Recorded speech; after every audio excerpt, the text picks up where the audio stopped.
Hello friends, आज हम discuss करेंगे एक अलग सॉर्टिंग मेथड जिसका नाम है इंसर्शन सॉर्ट। ठीक है, तो देखिए इंसर्शन सॉर्ट भी जो है एक इंटरनल सॉर्टिंग मेथड है। जैसा कि हम ऑलरेडी डिस्कस कर चुके हैं कि बेसिकली दो टाइप की सॉर्टिंग्स होते हैं, एक इंटरनल सॉर्टिंग और एक एक्सटर्नल सॉर्टिंग। तो मैंने बताया कि हमारे जो एमसीए एंट्रेंस में जितने भी क्वेश्चंस पूछे जाते हैं वो इंटरनल सॉर्टिंग पे बेस्ड होते हैं। ठीक है, तो इससे पहले लेक्चर्स में हम देख चुके हैं इंटरनल सॉर्टिंग में सिलेक्शन सॉर्ट कैसे होता है, बबल सॉर्ट कैसे होता है। अब हम देखेंगे ये इंसर्शन सॉर्ट कैसे होता है। तो देखिए थ्योरेटिकल आपको हर जगह मिल जाएगा, थ्योरी आप कहीं भी पढ़ लेंगे कि इंसर्शन सॉर्टिंग होती कैसी है बेसिकली।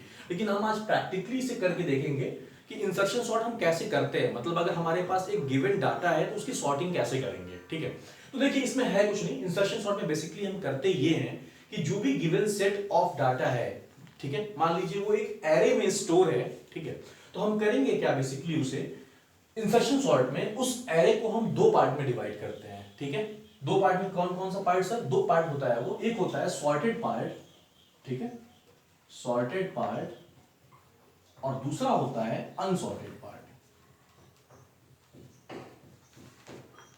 ठीक है, देखिए इनिशियली जो है सॉर्टेड पार्ट में सिर्फ एक एलिमेंट होता है, तो आपको जाहिर सी बात है कि जब भी कोई एक एलिमेंट होगा तो वो सॉर्टेड है। बेसिकली हम जब तक कंपैरिजन नहीं करेंगे किसी एलिमेंट से अदर एलिमेंट से, तो तब तक वो डेटा ऑलरेडी सॉर्टेड है। तो सॉर्टेड पार्ट में इनिशियली एक एलिमेंट होता है, बाकी जितने भी बचे हुए एरे में एलिमेंट होंगे वो बनेंगे पार्ट अनसॉर्टेड पार्ट के। ठीक है, तो अब देखिए जैसे ये गिवन एरे है, ठीक है, तो मैंने कहा कि सर इसको दो पार्ट में जो है हम ब्रेक करते हैं, एक सॉर्टेड और एक अनसॉर्टेड, और सॉर्टेड पार्ट में सिर्फ एक एलिमेंट होता है। तो मतलब सर आप ये कहना चाह रहे हैं कि सबसे पहले हम यहां से इसका पार्टीशन कर देंगे, जिसमें हम इसे कह रहे हैं अनसॉर्टेड पार्ट, और ये बाकी बचा हुआ जो है यहां से यहां तक दिस इज सॉर्टेड पार्ट, पहला एलिमेंट है, और बाकी बचा हुआ जो है वो अनसॉर्टेड पार्ट है। अब देखिए अगला स्टेप क्या है, जब हमने डिवाइड कर दिया तो जो भी अनसॉर्टेड पार्ट है उसके सबसे पहले एलिमेंट को हम सेलेक्ट करते हैं। ठीक है, और इसको सॉर्टेड पार्ट के इट्स प्रॉपर पोजीशन हम प्लेस करते हैं। अब देखिए मैंने बोला कि अनसॉर्टेड पार्ट में से अगर पहले एलिमेंट को हम सेलेक्ट करते हैं और सॉर्टेड पार्ट के इस एक प्रॉपर पोजीशन पे उसको हमें प्लेस करना है। ठीक है, तो प्रॉपर पोजीशन है क्या मतलब, ये देखिए प्रॉपर पोजीशन का मतलब ये है कि जैसे मान लीजिए कि हमने यहां से एक एलिमेंट उठाया, ठीक है, तो उठाने के बाद हम डायरेक्टली जो है इसका कंपैरिजन इससे नहीं करते हैं। इसमें हमारे पास इंसर्शन सॉर्ट पे एक टेम्पररी वेरिएबल का कांसेप्ट है। तो ये क्वेश्चन बार बार आता है कि टेम्पररी वेरिएबल का कांसेप्ट जो है किस सॉर्टिंग एल्गोरिथम में यूज होता है। तो आप कह सकते हैं सर इंसर्शन सॉर्ट में होता है। तो क्या होता है बेसिकली, मान लीजिए हमारे पास कोई एक वेरिएबल है, मान लेते हैं वो x है। ठीक है, तो हम करते क्या है, जैसे ये 20 हमने यहां से सिलेक्ट किया, इसको इनिशियली इस x वेरिएबल में हमने स्टोर कर दिया। तो जब हमने इसमें स्टोर किया तो ये वाला स्पेस हो गया ब्लैंक। ठीक है, मतलब एक ये फ्री स्पेस हो गया। अब क्या करते हैं, जो ये एलिमेंट हमने स्टोर किया इस टेम्पोररी वेरिएबल में, इस एलिमेंट को स्टोर किया, इससे कंपेयर करेंगे हम 30 को। ठीक है, और अगर जिस एलिमेंट से हम कंपेयर कर रहे हैं अगर वो बड़ा है, ठीक है, अगर वो बड़ा है तो वो जो है एक पोजीशन राइट में शिफ्ट हो जाएगा। ठीक है, एक पोजीशन राइट में शिफ्ट हो जाएगा।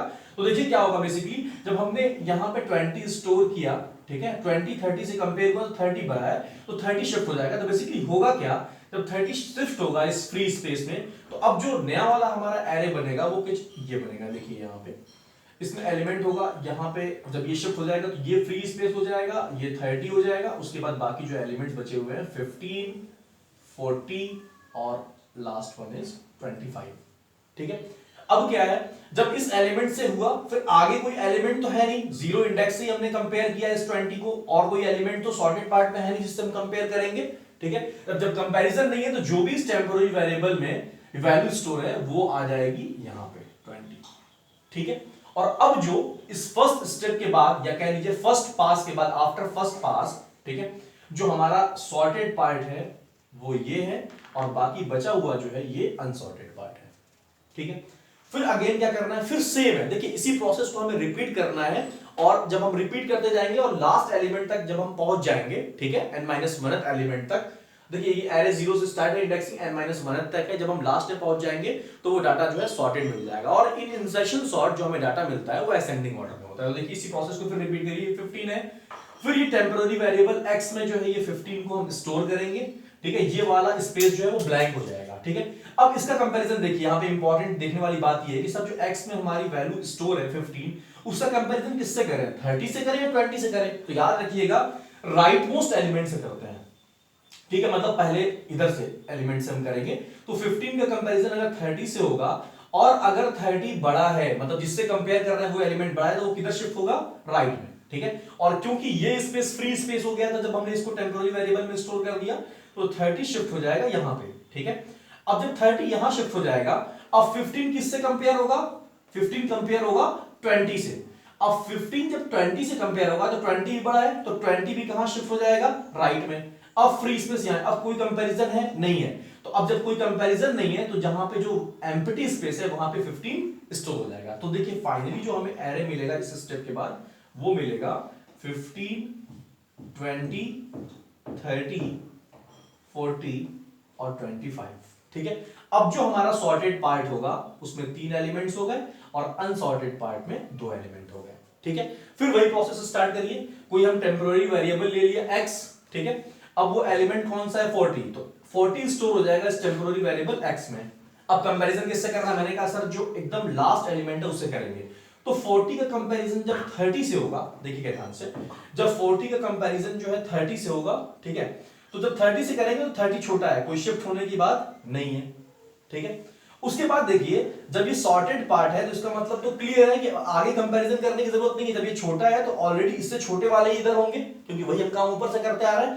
तो इसका मतलब ये है कि ये सारे जो है सॉर्टेड है, तो ये जो एलिमेंट की पोजीशन है वो वहीं पे है जहां पे उसे होना चाहिए था। तो इस स्टेप के बाद जो हमारे पास एरे बनेगा वो बनेगा 15, 20, 30, 40 और 25।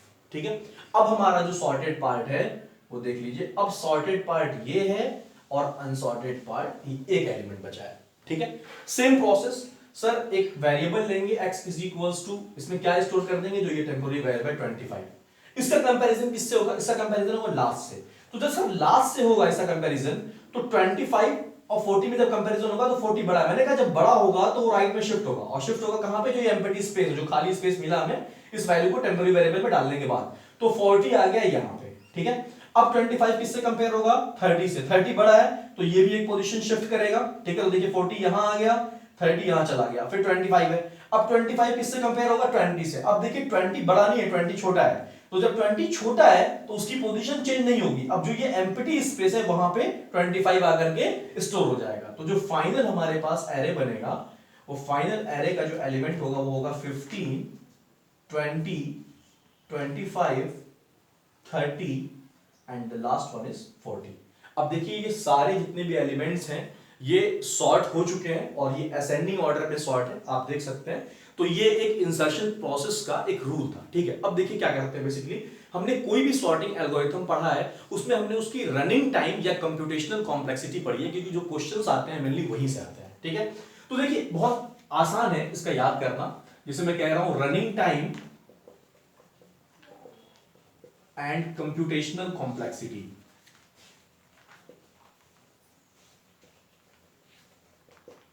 ठीक है, तो देखिए इसमें दो केस बनते हैं, रनिंग टाइम और कंप्यूटेशनल कॉम्प्लेक्सिटी। पहला केस है कि मान लीजिए जो भी डाटा गिवन है, जो भी एरे डाटा गिवन है वो ऑलरेडी सॉर्टेड है।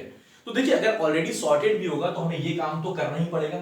सर तो ये काम करने का मतलब क्या है, मतलब ये है कि जो हम ये प्रोसेस कर रहे हैं, अगर मान लीजिए जनरली एक एरे की बात करें तो 0 से लेकर के कहां तक उसका इंडेक्स होता है, n-1 तक। तो हमें n-1 कंपैरिजंस तो करना होगा अगर सॉर्ट डाटा है तब भी। तो इससे पहले वाले केस में भी देखें कि जब भी n-1 कंपैरिजंस करना होता है तो उसका जो टाइम कॉम्प्लेक्सिटी होता है वो O(n) होता है, और इसी को हम कहते हैं बेस्ट केस। तो जब भी आपसे पूछेगा बेस्ट केस क्या है तो O(n) है। ठीक है, सेकेंड केस की अगर मैं बात करूं, ठीक है, जिसे वर्स्ट केस कहते हैं, तो वर्स्ट केस में क्या होगा, मैंने बताया कि इंसर्शन सॉर्ट में सर डाटा जो है वो सॉर्ट होता है असेंडिंग ऑर्डर में। तो मान लीजिए कि जो डाटा हमें गिवन होगा इनिशियली, उसमें जो सबसे छोटा वाला होगा डाटा वो सबसे लास्ट में है। ठीक है, तो वो वर्स्ट केस बनेगा। तो उस केस में कितने कंपैरिजन होगा, तो मैंने बताया था ऑलरेडी, इस टाइप का हम क्वेश्चन डिस्कस कर चुके हैं कि उसमें जो कंपैरिजंस बनते हैं वो कुछ इस फॉर्म का होता है, 1 + 2 + 3 + dot dot dot plus last में कितने कंपैरिजंस, n-1 कंपैरिजन। जब इसको ऐड आप करेंगे, ठीक है, तो आपको वही वाला फॉर्मूला लगाना पड़ेगा, sum to n terms of natural number. ठीक है, तो जब वहां पे आप फॉर्मूला लगाएंगे तो आपको मिलेगा जो इसका टाइम कॉम्प्लेक्सिटी है O(n²). ठीक है, और इसी को हम कहते हैं वर्स्ट केस। ठीक है, तो 3 केसेस होते हैं, हम ऑलरेडी डिस्कस कर चुके हैं, बेस्ट केस, वर्स्ट केस और एक और केस होता है जिसे हम कहते हैं एवरेज केस। तो याद रखिएगा कि जब भी आपसे एवरेज केस पूछे, in most of the cases जो वर्स्ट केस होता है वही एवरेज केस होता है। कुछ केसेस को छोड़ करके जो हम लास्ट में जब सारे सॉर्टिंग एल्गोरिथम खत्म कर लेंगे तो उस पर हम देख लेंगे कि कौन सा किसका अलग है। तो एवरेज केस भी इसका हो जाएगा O(n²).